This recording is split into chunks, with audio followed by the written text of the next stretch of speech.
जय हिंद। स्वागत है आपका हमारे डिजिटल प्लेटफॉर्म पर। मैं हूं प्रेरणा सिंह और मेरे साथ है मेरे सहयोगी संजय। और आज हम बात करने वाले हैं इंडिया की, इंडियन टीम की, क्योंकि जैसा कि आप पहले से वाकिफ होंगे कि इंडिया की बॉर्डर गावस्कर ट्रॉफी में हार हुई है। 3-1 से भारत को हार मिली और WTC में जाने का जो सपना है वो भी इंडियन टीम का और साथ ही साथ करोड़ों भारतीयों का टूट चुका है। तो संजय, आज हम बात करने वाले हैं कि कौन से वो एक्स फैक्टर्स रहे जिनकी वजह से टीम इंडिया हारी है इस पूरे सीरीज में। संजय देखिए, हम किसकी बात करें? टॉप ऑर्डर की बात करें, बॉलर्स की बात करें, क्या लगता है? देखिए, सबसे पहले ये जो दो तस्वीरें इस वक्त हमारे पीछे दिखाई दे रही हैं, ये दोनों जो चेहरे हैं इनकी भूमिका भी अहम हो जाती है इस पूरी सीरीज में। अब सवाल खड़े हो रहे हैं गौतम गंभीर को लेकर। इन्होंने प्रेस कॉन्फ्रेंस करके ये भी कह दिया कि आने वाले वक्त में हम उन खिलाड़ियों को मौका देंगे। रोहित और विराट कोहली जो करना चाहते हैं वो खुद जानते हैं कि उनको वाकई में रन बनाने के भूख है या टीम को लेकर क्या है, वो अपना फैसला खुद ले लेंगे। लेकिन सवाल खड़े हो रहे हैं कि क्या रोहित शर्मा ने इसमें जो कैप्टनशिप की वो धारदार नहीं रही, या फिर जो बैटिंग ऑर्डर हमारा था वो पूरी तरीके से कोलैप्स हो गया, या ये कहा जा सकता है कि जो कोच की भूमिका थी, स्ट्रैटेजी थी, जिस तरीके से खिलाड़ियों को ट्रेन करना था पिछले 6 महीने का रिकॉर्ड अगर देखा जाए तो क्या अब गौतम गंभीर की कोचिंग पर भी सवाल खड़े हो रहे हैं। हालांकि ये जरूर है कि इरफान पठान की तरफ से और सुनील गावस्कर की तरफ से एक बहुत बड़ी टिप्पणी की गई है। हैरानी की बात इस बात को लेकर है, जब ट्रॉफी दी जा रही थी प्रेरणा, उस दौरान जिसके नाम पर यह पूरी सीरीज थी, बॉर्डर गावस्कर, एलन बॉर्डर और इसके अलावा सुनील गावस्कर, इंडिया के जो दिग्गज हैं, इन दोनों खिलाड़ियों के नाम पर यह सीरीज है। लेकिन आज गावस्कर को ही नहीं बुलाया गया था और गावस्कर कमेंट्री कर रहे थे। उनसे जब सवाल पूछा गया कि भाई हमें क्या करना चाहिए था, कहाँ हम चूक गए, तो उन्होंने कहा कि हमसे मत पूछिए, हम तो सिर्फ टीवी पे बोलने के लिए आए हैं, हमें नहीं मालूम, हमें क्रिकेट नहीं आता। ये एक दिग्गज प्लेयर, वो भी सुनील गावस्कर जैसे प्लेयर के अगर मुंह से निकलता है तो ये बहुत बड़ी टीम इंडिया के लिए एक तरह से नसीहत है कि हमें दरअसल डिसिप्लिन नहीं पता है, हमें क्रिकेट नहीं पता है, हमें कैसे खेलना है ये पता ही नहीं है। इसके अलावा आपने देखा कि इसमें पूरे सीरीज में स्लेजिंग खूब हुई, बहुत ज्यादा। विराट कोहली कई बार देखा गया कि वो आउट ऑफ कंट्रोल होते दिखे, उनका कॉन्स्टास को। इसके अलावा जब वो जा रहे थे एक बार पवेलियन वापस जा रहे थे, उस दौरान कुछ दर्शक कुछ कहते हैं, उस दौरान वो भड़क जाते हैं, वापस चले आते हैं। ये कई चीजें थी। इसके अलावा विराट कोहली का जो अब तक का औसत देखा गया है इस पूरे सीरीज में, वो बहुत अच्छा नहीं, बहुत खराब कहा जा सकता है। रोहित शर्मा ने तो खुद को अलग ही कर लिया था आखिरी टेस्ट मैच में। लेकिन सवाल यह है कि क्या आखिरी टेस्ट मैच हम जीत सकते थे? अगर 5 मैचों की सीरीज थी, 3-1 से यह मुकाबला ऑस्ट्रेलिया जीतती है, एक ड्रॉ होता है, तो आखिरी मैच में वो संभावना थी, क्योंकि सेकेंड इनिंग में हम लगभग अच्छे खासे मार्जिन में थे। लेकिन टर्निंग पॉइंट कहा था, टर्निंग पॉइंट क्या वाकई में बुमराह का चोटिल होना था? यह बड़ा सवाल है, क्योंकि बुमराह इस पूरे सीरीज में देखिए टॉप बॉलर रहे हैं और जितना अच्छा एक तरह से भूमिका उनकी रही, परफॉर्मेंस रही है, वो शायद किसी और मैच में इसके पहले नहीं देखी गई। 5 मैचों की सीरीज में 32 विकेट ले चुके थे, 2 इस वाले आखिरी मैच में भी था। यानी बुमराह अगर चोटिल नहीं होते, वो गेंदबाजी किए होते, तो शायद इस मैच का परिणाम बदल सकता था। लेकिन सिर्फ एक प्लेयर के भरोसे आप कब तक रहेंगे? और बिल्कुल संजय, पूरा सिनेरियो अगर हम देखें, सारे जो सीरीज के टेस्ट थे उसमें इंडिया वर्सेस ऑस्ट्रेलिया नहीं नजर आ रहा था, ऑस्ट्रेलिया वर्सेस बुमराह सीधे सीधे तौर पर। क्योंकि देखिए, ऐसा लग रहा था कि बुमराह अगर चलेगा तो इंडियन टीम चलेगी। वो कुछ तस्वीर ही ऐसी थी, या यूं कहें कि सिर्फ बुमराह ही थे जो चले हैं। क्योंकि टॉप ऑर्डर की बात करें तो 31 रन मात्र रोहित शर्मा ने बनाए, ऑल्दो उन्होंने लास्ट में खुद को अलग कर लिया टीम से। लेकिन ये दिखाता है कि जब टॉप ऑर्डर काम नहीं कर पा रहा है, टॉप ऑर्डर ही ध्वस्त हो जा रहा है, तो बाकी के प्लेयर्स पर प्रेशर आ जाता है, फिर वो एकदम से चौके छक्के मारने के। आपने बात की ना सिडनी वाले मैच का, देखिए हमारे जो टॉप प्लेयर थे जी, यशस्वी जायसवाल 10 रन बनाते हैं पहली पारी में, दूसरी पारी में महज 20 रन जी। केएल राहुल 4 रन पहली वाली में बनाते हैं, दूसरी पारी में बनाते हैं सिर्फ 13 रन। इसके अलावा शुभमन गिल 20 रन बनाते हैं, सेकंड इनिंग में 13 रन बनाते हैं। विराट कोहली पहले में 17 रन बनाते हैं, दूसरे में और बेकार परफॉर्मेंस है, 6 रन बनाते हैं। और कोई भी प्लेयर 35-40 गेंदों से ज्यादा खेल नहीं पाता है। विराट पहले में 70 के आसपास गेंदों को फेस करते हैं। लेकिन आखिर वजह क्या थी? थोड़े मोड़े संघर्ष करते दिखे ऋषभ पंत, लेकिन उनको साथ नहीं मिल पाया। कोशिश उन्होंने पूरी की संजय, हाँ, साथ नहीं मिल पाया। लेकिन जैसा आप बार बार कह रहे कि ये पूरी सीरीज ऐसा लग रहा था कि बुमराह एक साइड है और ऑस्ट्रेलियन टीम एक साइड है। कारण है कि भाई जब हमारे इतने बड़े बड़े दिग्गज जो कागज पर इतने बड़े नाम कहे जाते हैं, जो स्टार हैं, सुपरस्टार प्लेयर कहे जाते हैं, अगर वो रन नहीं बनाएंगे तो सिर्फ एक प्लेयर के बलबूते आप कहां तक जाएंगे। एक शख्स मेहनत कर रहा, 32 विकेट ले रहा, लास्ट में कैप्टनशिप की जिम्मेदारी उसके कंधों पर आ जाती है, हाथ इंजर्ड हो जाता है वो, इसके बावजूद क्या आप पूरी सीरीज उसके दम पर ही जाकर वाकई में वहां जीत कर आएंगे? ये नहीं हो सकता ना। यही कारण है कि विराट कोहली और रोहित शर्मा क्रिटिसाइज हो रहे, और साथ में अब गौतम गंभीर की भूमिका पर भी सवाल खड़े हो रहे कि क्या टीम कॉम्बिनेशन को लेकर उस तरीके से सोचा नहीं गया कि ऑस्ट्रेलिया की तैयारी के आधार पर, जैसे हम टीम कॉम्बिनेशन की बात कर रहे हैं, तो अगर हम सीरीज में प्लेइंग 11 की बात करें तो प्लेइंग 11 में कई बार चेंजेस हुए हैं, तो कहीं ना कहीं जो प्लेयर्स थे, जो बैट्समैन थे, उनको स्टेबल होने का मौका नहीं मिला। जैसे इन सब में यूथ को इन्वॉल्व किया गया। नहीं, वो ये बिल्कुल सही कह रही है, लेकिन अमूमन क्या होता है कि जब आप जीतते हैं तो आपको लगता है कि ये टीम बेस्ट है, जब हारते हैं तो आपके दिमाग में यही होता है कि मुझे इसकी जगह किसको रिप्लेस करना चाहिए, ये यहाँ पर काम आ सकता है, ऐसा विकेट है यहाँ पर, ऐसे घास है, ऐसा टर्निंग पॉइंट है, टर्निंग विकेट है, ये गेंदबाज के सामने ये बैट्समैन आ सकता है। बात ये रही कि जिनसे रिप्लेस किया गया उनमें से कोई सा भी ऐसा प्लेयर नहीं था जो चला हो, या फिर जिसका रिप्लेसमेंट एक तो विदेशी पिच पर जाकर ऑस्ट्रेलिया में मैच खेलना वैसे भी बहुत टफ होता है। देखिए, हमारे बहुत सारे ऐसे कम ही बैट्समैन हैं या बॉलर हैं जो वहां पर जाकर चमके हैं।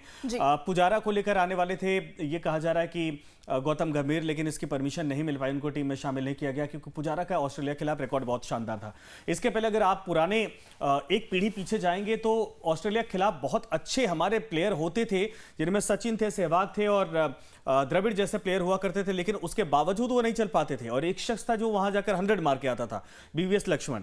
तो कुल कहा जाए कि वहां के पिच भी थोड़ी अलग है। सहवाग हालांकि कई बार पर्थ वगैरह पे खूब जम के उन्होंने बल्लेबाजी की थी, लेकिन जरूर है कि जब आप ऑस्ट्रेलिया जैसे देश में जाते हैं, ऑस्ट्रेलियन टीम सामने होती है जो कि वाकई में बेहतर टीम है, और वहां पर बिना तैयारी के जाते हैं या फिर बिना किसी प्रैक्टिस मैच के खेलते हैं। सुनील गावस्कर यही तो बार बार बोल रहे हैं कि हमने कहा था कि सीरीज शुरू होने से पहले एक प्रैक्टिस मैच करवा लो।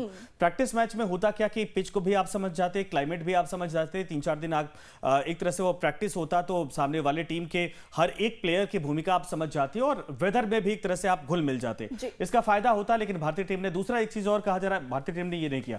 दूसरा ये और है कि जो जिस बात का जिक्र इरफान पठान ने किया, इरफान पठान ने कहा है कि हमारे देश में अब जो सुपरस्टार कल्चर है खिलाड़ियों का, उसको बदलना होगा। बिल्कुल। अगर खिलाड़ी अपने आप को बहुत बड़ा समझ रहा है और टीम से और भारत से ज्यादा चर्चा किसी एक प्लेयर की हो रही है, तो ये किसी भी टीम को बर्बाद करने के लिए बहुत बड़ा फैक्टर हो जाता है। और उन्होंने विराट कोहली पर सवाल उठाए। उन्होंने कहा कि विराट कोहली बताइए कि पिछले कितने सालों से, कितने महीनों से उन्होंने जो डोमेस्टिक क्रिकेट है वो नहीं खेला है। तो जो साथ में और साथी थे उन्होंने कहा कि लगभग एक दशक 2012 या 14 का जिक्र किया। यानी आप सोचिए कि भारत का एक सुपरस्टार खिलाड़ी पिछले 10 या 12 साल से भारत की जो डोमेस्टिक लीग होती हैं, जिनमें तमाम प्लेयर तैयार होते हैं, उनमें नहीं खेला वो शख्स, कभी बैटिंग करने या मैदान पर नहीं उतरा। जबकि सचिन तेंदुलकर जैसे, विराट कोहली को अगर छोड़ दिया जाए इधर 10 सालों में, या इसके पहले आपने सहवाग को देखा था, तमाम बड़े प्लेयर जब भी इंटरनेशनल टूर्नामेंट नहीं होता था वो जाकर उन सीरीज में खेलते थे। वो टेम्परामेंट, वो नेचर, वो 5 दिन टेस्ट मैच में खेलने के लिए उनके अंदर पेशेंस और बॉल को फेस करने के लिए वेदर के हिसाब से, फिटनेस को लेकर, बहुत सारी चीजों को लेकर मायने रखता था। लेकिन चाहे आज के तमाम जो बड़े खिलाड़ी हैं, आप देखिए वो छुट्टियों पर चले जाते हैं, परिवार के साथ समय बिताते हैं। अच्छी बात है, परिवार के साथ समय बिताइए, लेकिन जब तक आप टीम इंडिया के साथ कमिटमेंट रखते हैं तब तक आपको वो जिम्मेदारी, कंसिस्टेंसी रखनी चाहिए। वरना पीछे जो इस वक्त बैक बेंचर्स हैं, जितने खिलाड़ी इंतजार कर रहे हैं, उनको मौका दिया जाना चाहिए। हिंदुस्तान बहुत बड़ी आबादी वाला देश है और यहाँ पर बहुत अच्छे प्लेयर हैं, लेकिन तमाम सुपरस्टार की वजह से उन खिलाड़ियों को मौका नहीं मिल पाता है और इस पर सोचना चाहिए। बिल्कुल संजय, और ये बहुत बड़ा स्टेटमेंट है अपने आप में जो उन्होंने दिया है कि जो स्टार्स होते हैं, कहीं ना कहीं पूरा जो फोकस है, जो फैंस है, वो यही देखते हैं कि कोहली बना रहा है रन या फिर नहीं, रोहित शर्मा कितना चल रहा है। इस भीड़ में नीतीश रेड्डी जैसे जो स्टार्स हैं, उनको मौका जो है वो कम मिलता है। लेकिन नीतीश रेड्डी अपने आप में देखिए, उनका नाम आया तो वो खिल के इस बार बाहर निकले, परफॉर्म किया जी। तो यही तो कहा जा रहा है कि नए युवाओं को अगर मौका दिया जा रहा है। यशस्वी जायसवाल देखिए उठाकर, शुभमन गिल अगर 2-3 साल के पीछे ट्रैक रिकॉर्ड उठाकर देखें तो ये भी बेचारे पीछे एक तरह से बैक बेंचर्स ही हुआ करते थे, इनको मौका नहीं मिलता था। लेकिन अगर एक मौका मिला, 2 मौका मिला, इन्होंने प्रूव किया। उसके बाद ये आने वाले 10-15 साल भारत के सुपरस्टार यही हैं, चाहे जायसवाल हो, चाहे गिल हो और चाहे ऋषभ पंत हो। ये तमाम ऐसे खिलाड़ी हैं जिनके अंदर वो जुनून है। लेकिन सवाल है कि अंदर भी अगर देखेंगे जो हमारी डोमेस्टिक टीम है, अलग अलग राज्यों की टीमें हैं, वहां पर बहुत से ऐसे दिग्गज हैं जो वाकई में इस तरीके से टेस्ट मैच खेलने के लिए अपने आप को तैयार कर रहे हैं। और यही तो कहा कि इरफान पठान ने कि भाई तमाम ऐसे खिलाड़ियों को मौका दीजिए जो अच्छा करना चाहते हैं, जो अच्छा खेल रहे हैं, और उनको कहिए वो तैयारी करें। जाहिर सी बात है, सुपरस्टार के नाम पर, बड़े प्लेयर के नाम पर कब तक टीम इंडिया को आगे ले जाते रहेंगे। मुझे याद है कि जब एक समय परिवर्तित, तो देखिए सबका समय भी होता है, एज फैक्टर भी मायने रखती है। विराट कोहली और रोहित शर्मा उस एज फैक्टर में आ गए हैं कि साल 2 साल और खेल सकते हैं। हालांकि विराट कोहली की फिटनेस बहुत अच्छी मानी जाती है, लेकिन जब बल्ले से रन नहीं निकलेगा तो इस बात को लेकर सवाल खड़े होंगे। लेकिन याद करिए कि एक वक्त ऐसा था कि सौरभ गांगुली हिंदुस्तान के सबसे बड़े प्लेयर के तौर पर गिने जाते थे और उतना महान कोई कैप्टन अब तक निकला नहीं था। लेकिन एक वक्त ऐसा आया कि उनके लिए भी मुश्किलें खड़ी हो गई थी, उनके बल्ले से रन नहीं निकलता था, क्रिटिसाइज किया गया। आखिरी वक्त में आखिरी मैच, विदाई मैच खेलने का मौका तक नहीं मिला और उनको बाहर किया गया। सचिन तेंदुलकर ने भी समय रहते छोड़ दिया, वो भी एक वक्त जूझने लगे थे, आउट ऑफ फॉर्म हो गए थे। लक्ष्मण और द्रविड़ जैसे प्लेयर भी इसी तरीके से बाहर किए गए थे। तो सबका समय आता है, उसके बाद इन खिलाड़ियों को खुद ही तय करना पड़ता है कि अब हमारे बल्ले से रन अगर नहीं निकल रहे तो आने वाली पीढ़ी को मौका दीजिए, क्योंकि बहुत सारे सीरीज होते हैं, बहुत सारी तैयारियां होती हैं, 10-15 साल का आगे का फ्यूचर देख के सोचा जाता है, टीम का फ्यूचर देख के सोचा जाता है, और ऐसे में इन खिलाड़ियों को खुद ही ड्रॉबैक कर लेना चाहिए। लेकिन अब इंतजार है कि क्या विराट कोहली और रोहित शर्मा वाकई में ये कदम उठाएंगे, क्योंकि ये सीरीज तो हाथ से गई, WTC का सपना भी टूट गया, जो मौका था फाइनल खेलने का वो भी टूट गया। लेकिन क्या इसके बाद सख्त कदम उठाए जाएंगे, बड़ा कदम उठाया जाएगा? क्या गौतम गंभीर अब इस टीम में कोई बड़ा परिवर्तन करने के बारे में सोच रहे हैं? देश के भीतर इस बात को लेकर चर्चा हो रही है। बिल्कुल बिल्कुल, फैंस जानना चाहते हैं कि आगे क्या होने वाला है, क्योंकि इस बार देखिए जो सीरीज है इसने बहुत कह सकते हैं कि एक बुरा छाप छोड़ा होगा फैंस के दिलों में। बहुत उम्मीदें थी फैंस को टीम से, लेकिन देखिए रिटायरमेंट की अगर हम बात करें रोहित शर्मा और कोहली की, तो बेशक वो अच्छा परफॉर्म ना कर रहे हो, लेकिन रिटायरमेंट एक ऐसा वर्ड है जिससे जनता जो है, फैंस है, वो डर जाती है। क्योंकि कितना भी कुछ भी हो जाए, कैसी भी सिचुएशन हो जाए, वो चाहते हैं कि हमारी टीम में कोहली हो, रोहित शर्मा हो, क्योंकि उनका एक अलग छाप है, वो अलग है, वो वही दिखा सकते हैं, उनका प्रेजेंस अलग है। प्रेरणा, सवाल खड़ा होता है कि ऑस्ट्रेलिया टीम, जब आपको याद होगा कि लगातार 90 के दशक के बाद और 2010-2015 तक का दौर देखिए, ऐसे प्लेयर थे ऑस्ट्रेलियन टीम में जिनको लगता था कि इनके बिना टीम ऑस्ट्रेलिया कैसे आगे बढ़ सकती है। इंडियन टीम में उस वक्त ऐसे सुपरस्टार खिलाड़ी थे जिनको देखकर लगता था कि इनके बिना क्रिकेट वाकई में क्रिकेट को फील भी किया जा सकता है क्या। जब सचिन खेलते थे, सहवाग खेलते थे, द्रविड़ खेलते थे, लक्ष्मण खेलते थे, गांगुली खेलते थे, ये ऐसे बैट्समैन थे कि एक के बाद एक ऐसे नाम थे जो सब सुपरस्टार थे और सबने वाकई में प्रूव किया था। लेकिन क्या होता है कि आपको सिर्फ एक प्लेयर के भरोसे टीम इंडिया को, क्या ये किसी भी देश की टीम को चलाना है, ये संभव नहीं है। वक्त के साथ प्लेइंग 11 तगड़ा होना चाहिए। वक्त के साथ कपिल देव भी रिटायर हुए, सुनील गावस्कर भी गए, इसके अलावा जो कैप्टनशिप में कहा जाए, महेंद्र सिंह धोनी जैसा प्लेयर आपने कभी 4-5 साल पहले इमेजिन किया था? मतलब वो जो करते थे सब कुछ लगता था कि सही जा रहा है, वो भी गए समय के साथ। तो वक्त हो चुका है शायद ये फैसला लेने का कि विराट कोहली और रोहित शर्मा को भी अब अलविदा कहना होगा भारत की जनता को। वो भी अब जो अंतर्राष्ट्रीय क्रिकेट है, टेस्ट क्रिकेट है, उससे संन्यास लेने की तरफ के बारे में सोचें, क्योंकि जाहिर सी बात है कि अगर आप जाएंगे तभी भारत की हम टीम तैयार कर पाएंगे। महेंद्र सिंह धोनी जब गए, उसी के बाद विराट कोहली और रोहित शर्मा जैसे कैप्टन हमारे पास मिल पाए। जब सौरभ गांगुली गए, उसके बाद हमारे पास विराट कोहली जैसे, इसके पहले महेंद्र सिंह धोनी जैसे प्लेयर और कैप्टन हमारे पास मिल पाए थे। तो एक जाता है, दूसरा आता है, एक दिग्गज होता है, लेकिन समय के साथ साथ उसकी भी धार कमजोर होती है। और टीम इंडिया में अब वही चीज है कि आगे परिवर्तन के आसार दिख रहे, और आने वाली टीम को ध्यान में रखकर अब तैयारियां करनी होगी। जो दिग्गज हैं, ठीक है, अगर आपको लगता है कि 2-4 मैच और खिलवाने हैं, उससे युवाओं को भी मौका मिलेगा, अनुभव मिलेगा, लेकिन जरूर है कि बहुत दूर का सोच के विराट कोहली और रोहित शर्मा के आधार पर हम टीम के बारे में नहीं सोच सकते। बिल्कुल, और इसका साफ तौर पर एग्जाम्पल यही टेस्ट था, सिडनी में जो टेस्ट हुआ। अच्छा संजय, हम इससे ये जो पूरा सेगमेंट है की क्लोजिंग तो करेंगे, लेकिन मैं एक लास्ट आपसे कुछ पूछना चाहूंगी, क्योंकि हम रिटायरमेंट की बात कर रहे हैं। विराट कोहली और रोहित शर्मा बेंचमार्क हैं क्रिकेट के हिस्ट्री में, और क्रिकेट जगत का एक जो बेंचमार्क है उन्होंने सेट किया है।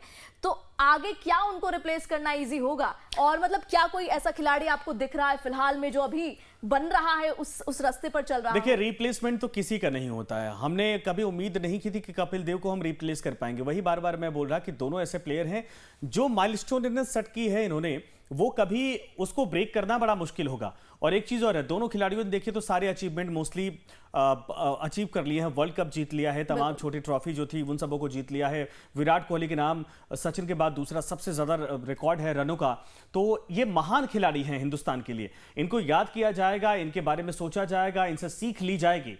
लेकिन ये जरूर है कि भारत के पास, जैसे आपने कहा रिप्लेसमेंट को लेकर, तो मुझे लगता है कि जायसवाल और शुभमन गिल, ये दो प्लेयर हमारे पास ऑलरेडी फ्यूचर के बहुत शानदार तैयार होते दिख रहे हैं।